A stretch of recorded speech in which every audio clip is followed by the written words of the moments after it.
ചെട്ടികുളങ്ങര ഗ്രാമപഞ്ചായത്ത് 2-ാം വാർഡിൽ LDF ward കമ്മിറ്റിയുടെ നേതൃത്വത്തിൽ VS അച്യുതാനന്ദൻ അനുസ്മരണവും തെരഞ്ഞെടുപ്പ് കൺവെൻഷനും നടത്തി. മുൻ മാവേലിക്കര MLA R രാജേഷ് ഉദ്ഘാടനം ചെയ്തു.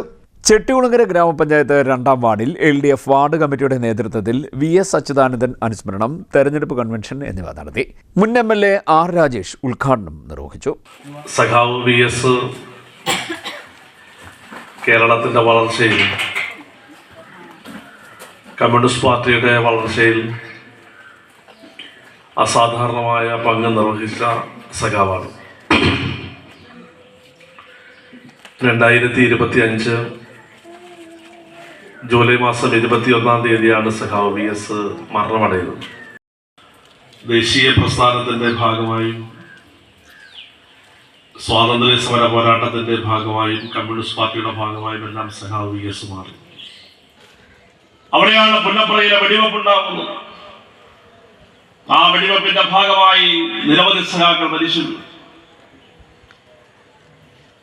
കമ്മ്യൂണിസ്റ്റ് പാർട്ടി ആ സമരത്തിൽ ഒരു ഇഞ്ച് പോലും പുറകോട്ട് പോകാൻ കഴിയാത്ത നിലയിലേക്ക് മുന്നോട്ട് വന്നു. സമരത്തിന്റെ ഭാഗമായി ഒന്നുകിൽ ഈ നാട് അതിന്റെ സ്വാതന്ത്ര്യം സംരക്ഷിക്കും, ഈ നാട്ടിലെ തൊഴിലാളികളുടെ ജീവിതാവകാശങ്ങൾ അത് സാധ്യമാക്കിയെടുക്കും, ഈ നാട്ടിൽ ജീവിക്കുന്ന ഓരോ മനുഷ്യനും അഭിമാനബോധത്തോടു കൂടി ജീവിക്കാനാവില്ല. ഇതായിരുന്നു പുന്നപ്ര സമരത്തിന്റെ മുദ്രാവാക്യം. പുന്നപ്രയിലെ വെടിവെപ്പുണ്ടായി, നമ്മൾ പിന്നോട്ട് പോയോ? ഇല്ല, നമ്മൾ മുന്നോട്ട് പോയി. ദിവാൻ രാജാവിനോട് സഹായം അഭ്യർത്ഥിച്ചു, രാജാവ് ബ്രിട്ടീഷുകാരോട് സഹായം അഭ്യർത്ഥിച്ചു. ബ്രിട്ടീഷ് പട്ടാളം ഇറങ്ങി തിരുവിതാംകൂർ, നമ്മൾ പുറകോട്ട് പോയി. ബ്രിട്ടീഷ് പട്ടാളം വരാതിരിക്കാൻ മാലാരുകളെന്ന പാലം നമ്മൾ തകർത്തു. ഇവിടെ 4 സഖാക്കളെ വെടിവെച്ചു ബ്രിട്ടീഷ് പട്ടാളം. ഇപ്പൊ അറസ്റ്റ് ചെയ്ത് ജയിലിൽ കൊണ്ടുപോകാം. അറസ്റ്റ് ചെയ്ത് ജയിലില്ല, വെടിവെച്ച് കൊന്നു. ലോക്കൽ കമ്മിറ്റി അംഗവും LDF കൺവീനറുമായ ഗോപൻ ആഞ്ഞിലിപ്ര അധ്യക്ഷത വഹിച്ചു.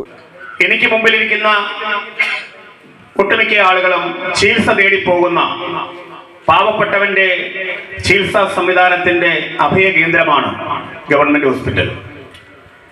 രാജേഷ് MLA തന്റെ കഴിവുകൊണ്ട് ഗവൺമെന്റിൽ പദ്ധതി അവതരിപ്പിച്ചുകൊണ്ട് 137 കോടി രൂപ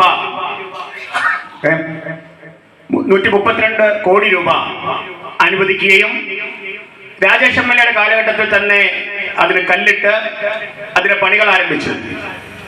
7 നില ബിൽഡിംഗാണ്. ഞാനൊരു 2 ആഴ്ചയ്ക്ക് മുമ്പ് ആ ഹോസ്പിറ്റലിൽ മറ്റൊരു ആളിനെ കാണുന്നതുമായി ബന്ധപ്പെട്ട് പോയിരുന്നു. മുഴുവൻ പണികളും തീർന്നു. എന്റെ പെയിന്റിംഗ് വർക്കുകൾ വരെ കഴിഞ്ഞിട്ടില്ല. എനിക്ക് തോന്നുന്നത് മുഖ്യമന്ത്രിയുടെ സമയത്തിന് വേണ്ടി കാത്തു കിടക്കുകയാണ്. നമുക്ക് കിട്ടിയ ഏറ്റവും വലിയ ഒരു സംഭാവനയായിരുന്നു, അല്ലെ നമ്മുടെ അടിസ്ഥാനപരമായ ഒരു വികസനത്തിന്റെ നാഴികക്കല്ലായിരുന്നു അത്. ലോക്കൽ കമ്മിറ്റി സെക്രട്ടറി വിജയൻപിള്ള, മുൻ ഗ്രാമപഞ്ചായത്ത് അംഗം ലളിത ശശിധരൻ, 2-ാം വാർഡിലെ സ്ഥാനാർത്ഥി KG അച്ഛൻകുഞ്ഞ്, 3-ാം വാർഡിലെ സ്ഥാനാർത്ഥി ലക്ഷ്മി ഷാജി, 22-ാം വാർഡിലെ സ്ഥാനാർത്ഥി ശ്രീപ്രകാശ് എന്നിവർ ആശംസാ പ്രസംഗം നടത്തി. ആദ്യകാല പ്രവർത്തകരായ മണിയപ്പൻ, കൃഷ്ണൻ, വിജയമ്മ എന്നിവരെ ചടങ്ങിൽ ആദരിച്ചു. വാർഡ് സെക്രട്ടറി R രഘു സ്വാഗതവും ബ്രാഞ്ച് സെക്രട്ടറി ജയൻ കിഴക്കേമറ്റം കൃതജ്ഞതയും പറഞ്ഞു. CDNet news, Kayamkulam.